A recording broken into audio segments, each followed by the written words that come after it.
A lot has been made of how the Bills should have protected this blitz on 4th and 5. And I want to kind of give the most straightforward answer I possibly can. I've done a good amount of research. Obviously, I uploaded a video yesterday talking about the play at length, talking about the route concept. I just want to focus on the protection. And I criticized Joe Brady for calling a play that only has 5 men in protection. I stand by that criticism.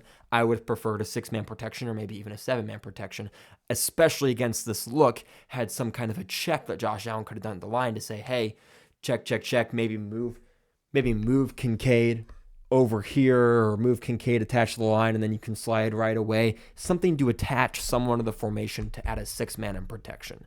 But out of this 5-man protection, if you're going to go empty protection and have just 5 men in protection, you can't expose the B gaps. The previous 2 plays, and Kurt Warner talks about this. Kurt Warner has some terrific stuff on his X account. I highly recommend you checking it out. He did like a 9.5-minute breakdown where he talks about how the previous plays before that, they walk up a linebacker. Now Justin Reid's a safety, but they walk up a linebacker into this B gap, and the Bills half slide away on the 2nd down, but they have a running back here to protect the B gap, so he picks up the linebacker. On 2nd down, they run a screen, and then on 3rd down, you're an empty set. So there's no running back to pick up this B-gap threat. So when you have 6 threats at the line of scrimmage, right, it's different if Nick Bolton's 5 yards back or Justin Reid is 5 yards back, right? Then they're not immediate threats. So obviously the immediate threats are going to be the defensive ends, not these safety and linebacker. But because they're walked up, they become more pressing threats than Karlaftis and Dana.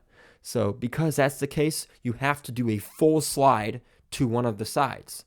And I would prefer they do a full slide away from the 4 receiver side.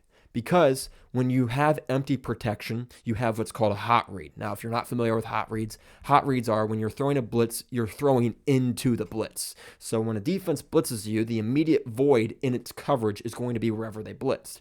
So the void here is going to be where they're blitzing. So they're blitzing here, that's the void. Now the problem is they're blitzing weak side, there's 1 receiver there.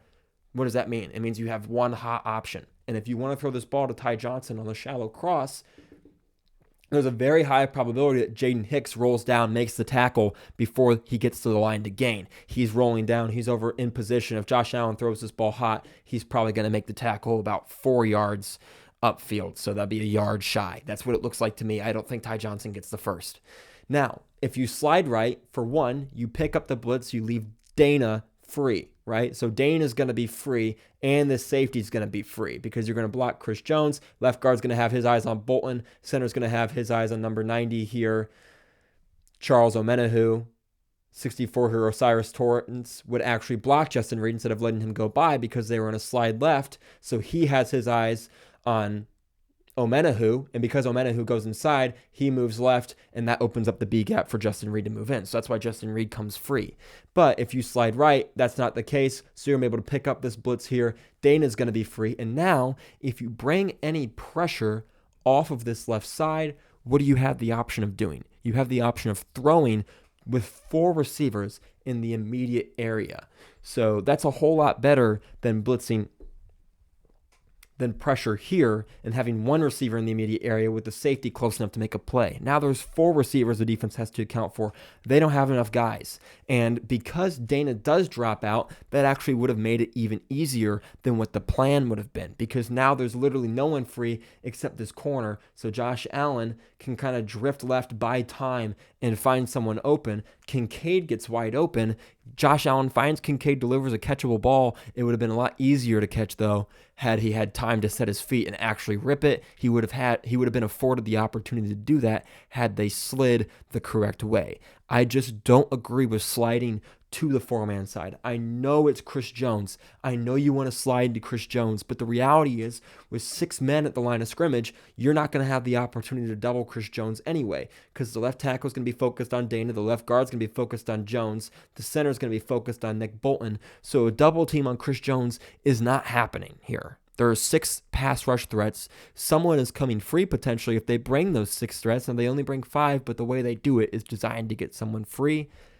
You have to slide away from the 4 receiver side, and that gives you the best chance to find someone open hot, as opposed to sliding away and your only hot option is this receiver Ty Johnson, who's a running back who again gets covered. So I just don't agree with the protection slide. I think empty, you got to do a full slide away from the four-man side. They slide to the four-man side. Josh Allen gets pressured, and not only that, but they don't do a full slide. They do a half slide, so the B gap gets exposed. Justin Reid comes through free, so Josh Allen's never able to set his feet. If they do a full slide, then at least Karlaftis is free and Reid is picked up, and now you have double C gap pressure from the corner and Karlaftis, so Josh Allen can at least drift left to buy himself some time and maybe find a way to get someone open that way. Maybe the crosser from Amari Cooper coming this way. Maybe he still finds the clear out route from Kincaid, or maybe he finds this deep dig from Mac Hollins open. So the options are that Josh Allen's going to be able to drift left and buy himself more time than having to run backwards because they had immediate B-gap pressure from two players because you have a right tackle sliding out to block Karlaftis. I just don't think it's the most efficient way to protect it, and it ended up proving to be this case because Josh Allen gets pressure before he has a chance to even look up, and then he has to make a miracle throw, and it's obviously a difficult catch to make. Kincaid's unable to make it, and Chiefs are in the Super Bowl again.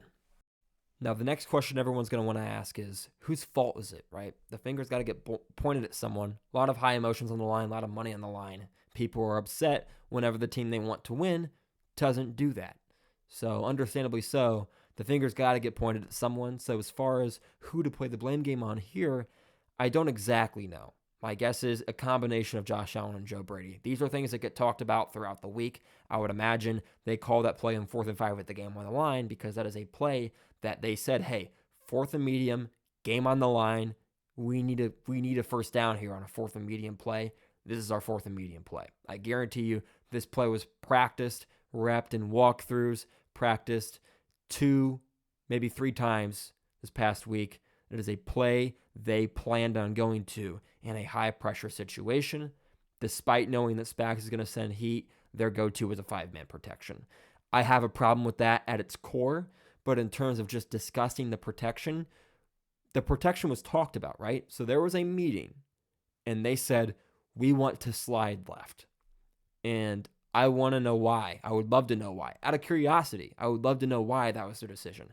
Now, in terms of we want to half slide left, that's a plan that probably isn't taking into consideration that they're going to bring someone, that they're going to have 6 immediate pass rush threats. But because they had seen that throughout the game, and because we know Spags, and Spags will do that, the fact that they didn't have a plan for that front, clearly. Because if they had a plan for that front, it certainly would not have been that.